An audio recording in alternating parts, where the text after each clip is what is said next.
Let's take a look at how to log in to your TSN platform and how to manage it.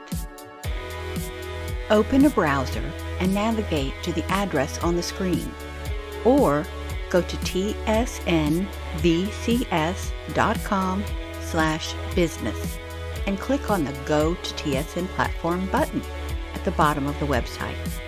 On the login page, type your email address and hit Login. That brings you into the TSN platform and displays the dashboard.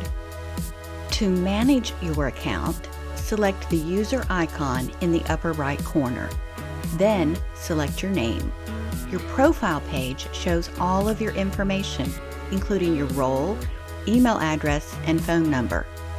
To edit any of the information, make any changes that you want, including changing your password. You can also edit your notifications in this area. You manage all of your information from your profile. If you forget your password and need to reset it, from the login page, select the Password Recover option. Type your email address and then click on Reset Password.